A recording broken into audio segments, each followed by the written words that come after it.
What is up, and welcome to episode 3 of the Embrace It podcast. I have been MIA the last couple weeks. I was traveling last week. I went to Vegas for a coaching conference. It was so fun. Um, and it's so nice to like kind of be out of routine, right? Be in a new scenery and just like just take a breather for a minute. But with that being said, I love to I love my routine. I love being home.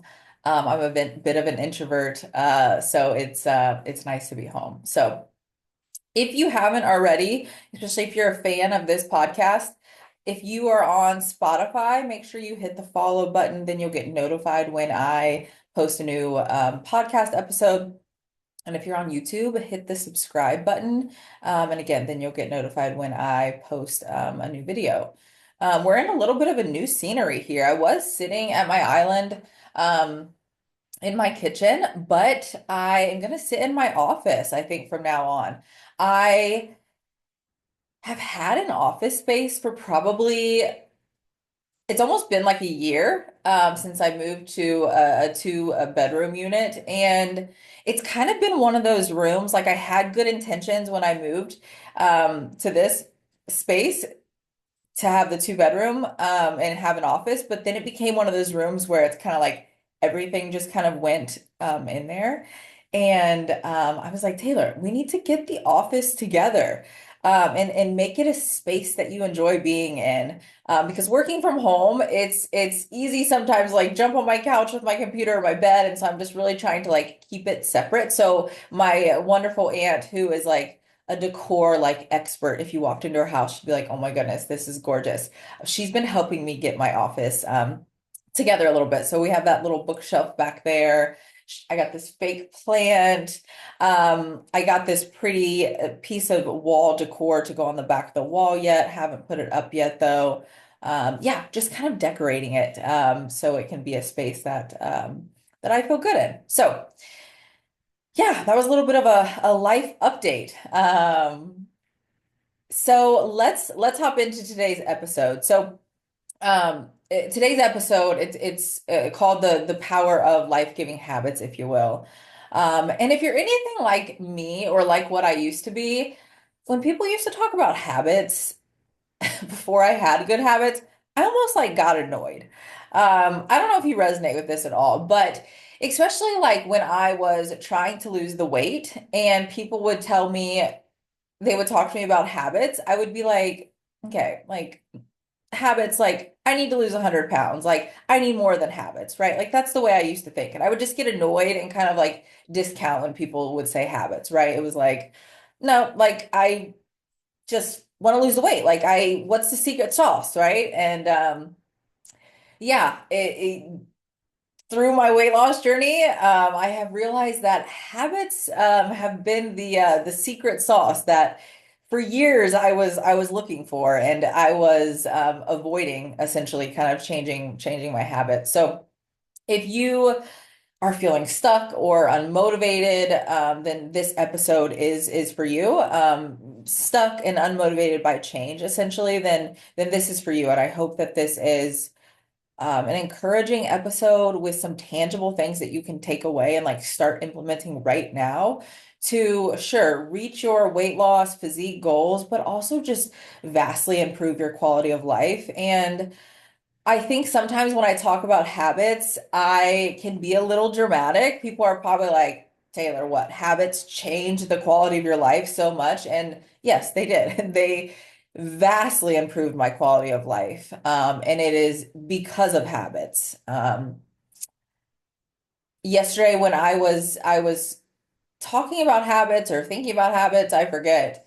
But I started to get emotional because I was reflecting on how much habits have, sure, changed my physique, helped me lose 100 pounds, but even more than that, have just vastly improved my quality of life in more ways than I could have ever imagined. So, yeah, so let's dive in. So if you've listened to the last few episodes, I like quotes. I like cliche sayings and I like them because oftentimes they're so true, right? and a lot of times the sayings are sayings that I used to kind of roll my eyes out essentially, and be like, so annoying, trust the process or whatever. And it's like, again, years later and throughout my journey, like oftentimes those kind of cliche sayings or quotes, they're so true, right? And so one of the kind of quotes, sayings, whatever that I wrote down kind of for this episode, and I don't really know if it's a cliche saying, but it just rung true to me when I was kind of writing out this outline, and we have some notes again for this episode. But I want the theme of this episode to be let's build something better than a reset, aka the every week Monday reset. And let's build a lifestyle. If you're anything like me, and maybe you are since you're listening to this podcast, I was the girl for years who every single Monday I was resetting. I was like, okay, we binged the alcohol over the weekend. We ate all of the processed fast food. Okay, but Monday we're doing it. We're going all in, right? And I mean, I needed a reset every Monday. I don't know why you can only start a journey on Mondays, but like that's just kind of the thing, right? You can't start it on a Tuesday. You have to wait until the next Monday. Like, goodness, that's what I used to think.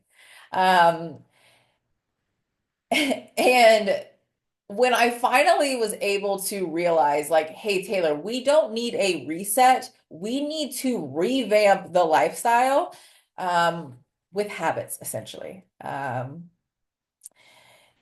so how life-giving habits, and I'll kind of tell you what my definition of life-giving habits is in a minute, but how habits changed the game for me was I used to look at, other women who were disciplined, or maybe they had a body I admired or a lifestyle or whatever, and I used to be like, that can't be me because of X, Y, or Z, whatever it was. I used to tell myself, like, I don't know, it won't work for me. I could never be like her, etc. And maybe you felt like that, before too, is there's always that like, well, I could never be like her because enter whatever it is. And I, as a believer, I believe that that's something that the enemy told me to keep me stuck, in sin, to keep me stuck in this poor quality of life. And so that's what I told myself for a long, long time. And again, one of those cliche sayings is like, I didn't just become her, right? Like I started to show up as the woman I wanted to become before I became her, right? It was just kind of those daily intentional habits that I started to implement. And then eventually I kind of became her, right? Became the person that I'd always kind of dreamt of my mind, in my mind, but didn't think that it was possible, essentially. Um, and I think again, if you're anything like me, you may struggle with kind of the all or nothing mindset, right? So I used to fall in the category of like I had to be perfect, right? If it wasn't the perfect week, whatever, I'm just going to restart on Monday. If I didn't do the habit every single day, whatever, I'm just going to throw in the towel because I wasn't perfect, right? And what I had to learn and work through was it's we got to let go of the all or nothing mindset, which is easier said than done, right? It's a kind of a continuous thing that we have to work on, but it was just being intentional every single day with our choices, and regardless if the day went great today or if it didn't, whatever, it's like tomorrow I'm just going to continue and try again, right? And it wasn't just one big change, right? Like I said, I used to look for kind of the secret sauce. It wasn't just one big thing. It was just these small intentional choices, habits built up over time and over some more time and over some more time.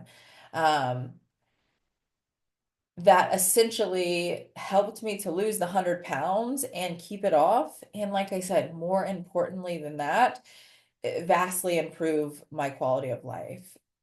When I started my journey, when I tell you I did not have one healthy habit in my life, I did not have one healthy habit in my life. I mean, I don't I've always, I guess, exercised kind of on and off throughout my life, like sports in high school and some in college, exercising and things like that. So I guess that's something that I've always kind of had in my life to a degree.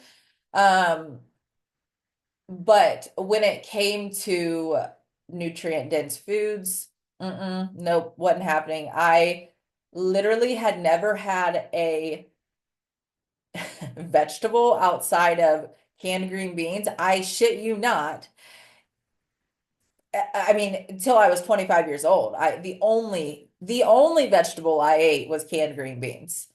Um, until I was 25 years old. I did not eat nutrient dense food. I was give me the chicken fingers, the pizza, and the beer, not just on occasion. Like I ate that stuff all of the time.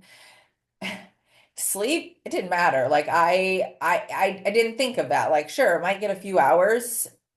Water, did not drink water. Movement outside, did not go outside unless it was to lay out in the sun.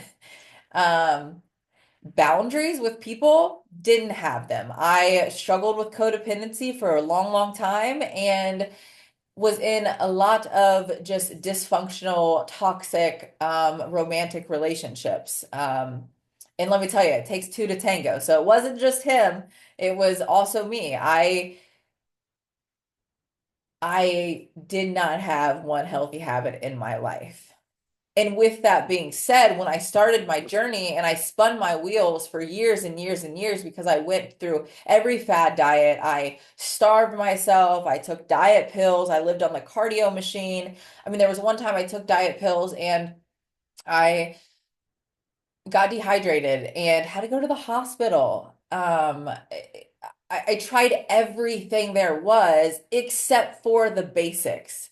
Um, and then I finally was like, okay, Taylor, we don't need another reset. We need to build a different lifestyle. And for me personally, that started with my sobriety journey, which my sobriety journey started about 2018, 2019. And I was like, yeah, I want to be and stay sober and I want to feel better in my daily life. And yes, I want to lose body fat. At my highest, I was around like 235. And for reference, right now I'm like 139-ish. And so, we've lost 100 pounds. And that happened sobriety, being able to stay sober for several years now, losing the weight, leaving it off, keeping it off, higher quality of life because of habits. Um, yeah. Um, so yeah, there's that. So let's kind of define what life-giving habits are. I'm sure you kind of got the gist. And I could go on a tangent about this forever. Obviously, you probably noticed that, huh? But life-giving habits to me are habits that pour into us, that create momentum, and that build discipline. They give more than they take. These habits are life-giving because these are habits that eventually, once we're able to stay consistent with them, they're habits that we could never imagine going without. And I never thought that I would be able to say that, right? Like I just never thought that I would like let's use just steps, walking outside, moving our body just by walking. I never, 5, 10 years ago, I never thought that that would be something that I just couldn't imagine my life without. Sure, steps, walking has helped me lose the weight. However, steps in walking, which are free, has helped me stay sober, which has helped me stay grounded, which has helped me get off of anxiety and depression medications, has helped to improve my quality of life and give me an outlet that isn't destructive. That is a life-giving habit. I can't imagine my life now without taking walks. As simple, as kind of silly or stupid as that sounds, I cannot imagine my daily life without that. That is a life-giving habit. Yes, they help us reach our physique and weight loss goal, but even more important than that, they add to our quality of life. That is a life-giving habit. Um, Contrast to give you that is draining habits, right? Or numbing habits, which, hey, don't get me wrong, I fall into these. I can get on my phone and start scrolling.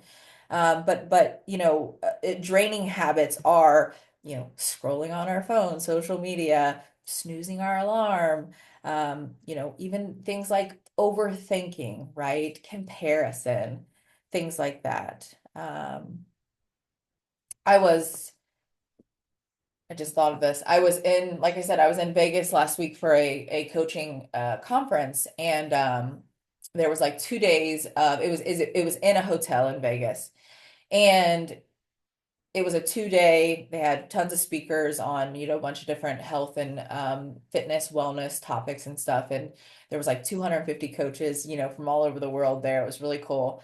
But it was held in a hotel, and we stayed in the hotel. And then there was the conference room. Well, obviously in the hotel, not everybody there is for an educational conference, right? And so, people were gambling and drinking and all of these things. And let me just say this, there's nothing wrong with drinking alcohol. There's nothing wrong with gambling, right? These things in moderation can be fine, right? I was never the person that could have moderation. I was never the person that could just have 1 to 2 drinks. I was having 5 to 10. Right. So moderation just was never my thing. That's why I got sober. That's why I'm sober now. Um, so I know those things in moderation can be okay, right? And can add, value, if you will, to our life if done in moderation. So I get that. However, I think we know that a lot of people don't always use moderation, right? And I was, at the conference, I would get up and do my cardio in the morning. And so I was, walking through the hotel casino and lobby and everything at like 5 a.m., each morning.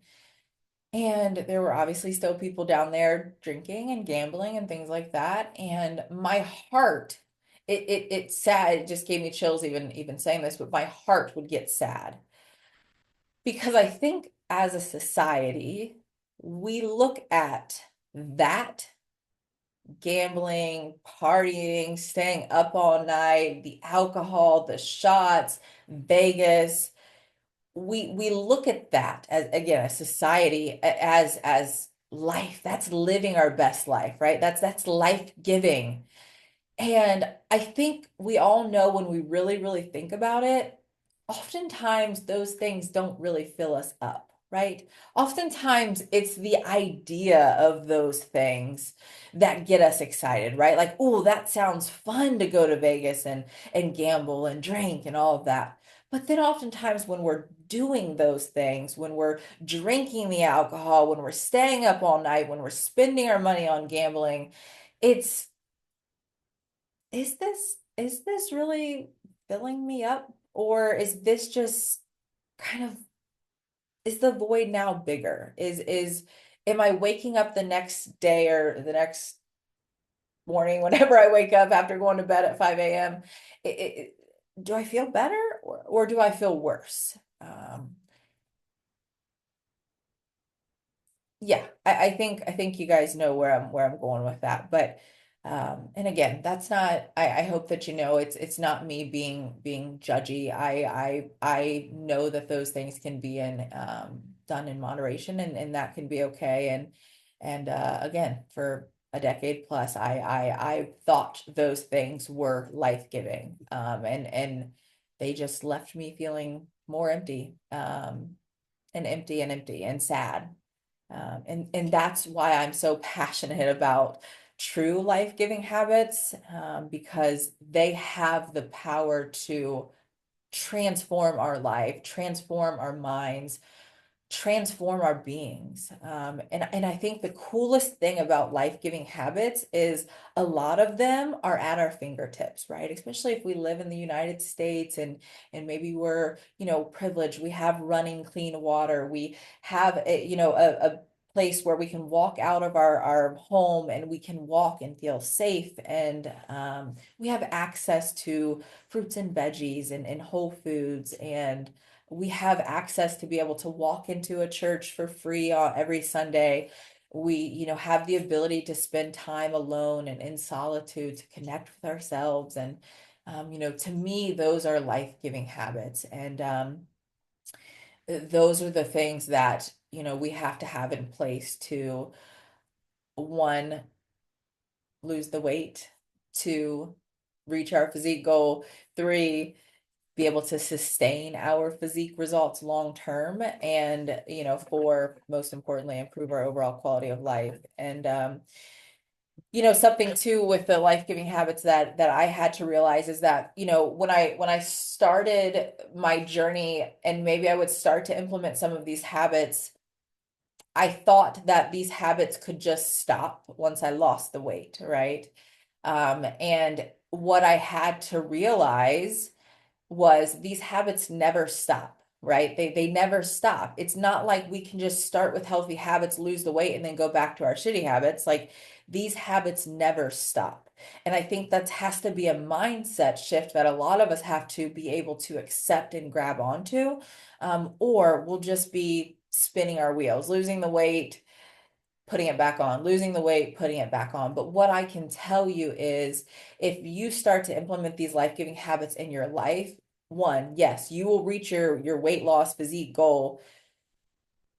Two, it will get to a point, just like I have experienced, where you can't imagine your life without these habits. Therefore, you don't want to stop. Therefore, you continue these habits forever.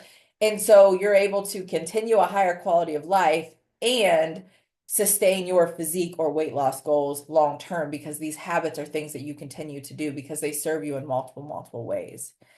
Um, so that was a little bit of a tangent there. I didn't expect to go on that big of a tangent, but if you've listened to the podcast thus far, you know that ranting is a thing of mine. Especially things that I'm passionate about. And um, I think my heart with all of this as well is like, I want people to know that I used to not have one healthy habit in place, and now I do. Because you might be the person right now who's thinking, I could never be like Taylor. I used to think that. Again, the enemy told me that lie forever. It was like, hey, stay in these shitty ass relationships, continue to drink alcohol, continue to be overweight, like, because that's all you'll ever be. That's what I believed. And so that's what I showed up as until I was like, okay, something's got to change, girlfriend, because you're only 20, 25, and you're feeling like absolute crap. So let's try a different way. And so we started to try. And that kind of leads me here to how in the heck, Taylor, okay, I hear what you're saying. I get it. I resonate with it. How the heck do I start to build life-giving habits? Good question. I used to be the person too who I wanted to go all in. Like, whoo, that Monday came, I was going all in. Usually didn't work, right? Because it usually would be overwhelming. I'd get burnt out, I'd throw in the towel, and then whatever. I would just go back to all of my crappy habits. So I would start with simple and manageable habits. Maybe that is adding one habit this week to your daily life. One habit. Not 10, one. Maybe one, maybe two, maybe if you're feeling really ballsy, maybe three. But try not to go balls to the walls right away, because it can feel overwhelming. And that sometimes will lead to burnout. And we want to stack wins up, right? We want to, okay, I'm committing to, let's say, two habits this week. And then next week I can assess, do I want to add another one or do I want to just continue with these two and tackle that? Then you start to build that momentum, right? You build those wins on top of each other. You start to trust yourself. Like, man, I went 7 days and I committed to that one habit and I nailed it every single day. Maybe I nailed it 6 out of 7 days. That's solid. So then next week, when I'm assessing again, you know what? I'm going to add one more habit to the list, and so on and so forth. Let me give you an example. Let's just do steps. That seems kind of like the running theme here. Say you get 3,500 steps a day. So you're pretty sedentary, you don't get that many steps. Okay. Instead of this week saying, I'm going to get 10,000 plus steps every single day, start small. Okay, 3,500 is what I usually do per day. I'm going to try to get 6,000 per day for the first week and see how that goes. So it's manageable. Okay, then next Sunday or whenever I check back in, okay, man, I nailed that. I actually averaged 6,500 steps. Okay, for this next week, let me try to get 7,500 steps per day and see how that goes. Something else that I love to do and that I think can help us to look forward to habits that are new is to habit stack. So let's go with the steps example. Okay, maybe walking in silent solitude feels a little uncomfortable because I haven't really got there in my journey yet. Completely okay. Okay, what could I listen to or do while I'm getting my steps in? For me, I like to listen to my favorite podcast, or I'll listen to like a training maybe, or an Audible book. So that I'm habit stacking. I'm learning, personal development, growth while I'm getting my steps in. Maybe I call a family member or a friend on my walk. So I'm, pouring my cup with relationships while also, then creating this momentum with this new step habit. Um, and something that I think is super, super helpful is myself included, we always want to look at, okay, did that habit, what result did that habit get us, right? Which is fine. Like if we're on a weight loss journey, okay, what result in regards to weight loss did cardio and steps get me this week? Okay, fair. However, I think it's super, super helpful too to, not only pay attention to the results it gets you, but also to reflect on how it makes you feel. So when you get off done with a walk, how do you feel? You're like, holy crap, I did that. Like 2 weeks ago, I was only getting through 3,500 steps. Now I'm getting 7,500 steps, and my endurance is through the roof. My mental health just feels good. I feel good as heck showing up for myself. Like, pay attention to how you feel because these life-giving habits will make you feel just so, so good. And that then we can use that as on the days that we don't want to do those life-giving habits, we can use that like, well, remember how those made us feel yesterday? Okay, we're going to do those again because we want that feeling and that result, but that feeling as well. So I think that that's super, super helpful. Um, Yeah, and I think too, it's to kind of go back to like the all or nothing, mindset example here is like, you know, be gentle with yourself with these habits and gentle reminders of them instead of these habits having to be pressure. Because when we create pressure around these habits, it kind of takes the fun out of it, right? It's like, oh, I have to do these things. And so instead, just gently remind yourself of why we're doing those, how they make us feel, and kind of that future version that we're striving for, right? Like I like to remind myself like these life-giving habits, Taylor, they serve our current self and our future self, that woman that we're still trying to become, right? Um, so yeah, with life-giving habits, with change, I would start small. and build some consistency, build some wins there. Meet yourself where you're at. If you're only drinking 20 ounces of water, excuse me, okay, this week let's shoot for 32 ounces of water a day, and then we'll build from there. Because if you go from drinking 20 ounces of water a day to tomorrow, I'm going to be drinking 132 ounces, which is 128, whatever, a gallon, it's going to feel overwhelming. And more than likely, you're not going to achieve it. And then you're going to tell yourself, okay, you're not good enough. You could never beat that girl. So you might as well just stop. So set yourself up for success. Build on meet yourself where you're at currently and slowly but surely build. It will build confidence and trust within yourself, and it will feel less overwhelming. Um, so those are my tips there for you.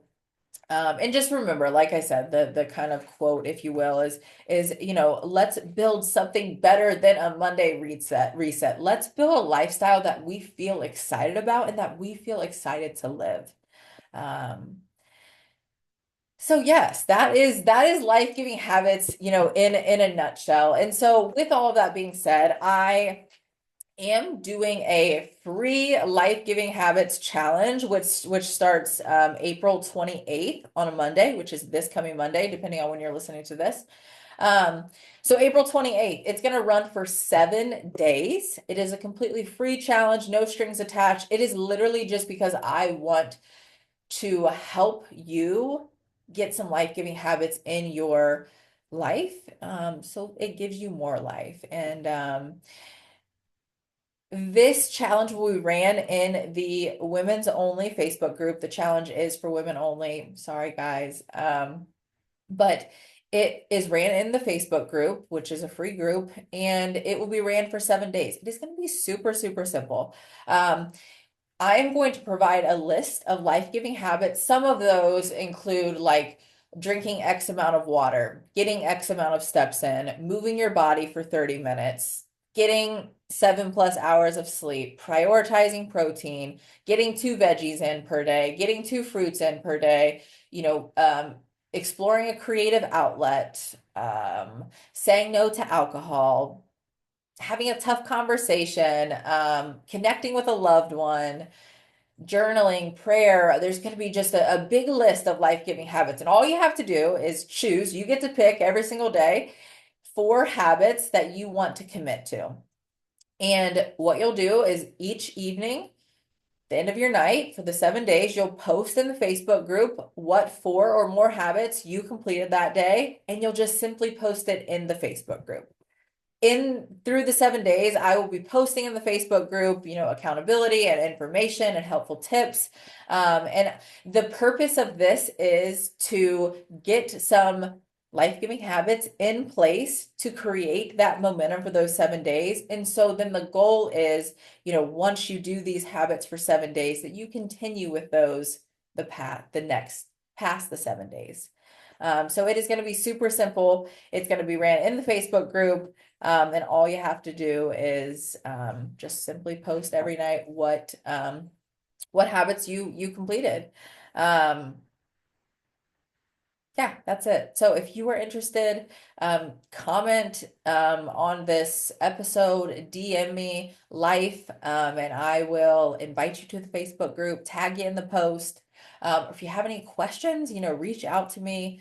If you're not on Facebook, you can always just send me a message privately each night with your habits. So there's a lot of ways that we can, make this work. And again, I want this to be something that's super, super simple to do, but I would just want us to have a solid week together of just being intentional with our choices, with our habits, and really create some momentum so we can continue that on, through our spring, summer, so on and so forth, and so that we can, really change our life essentially, and just lead and live a high quality of life with, again, things that are just at our fingertips.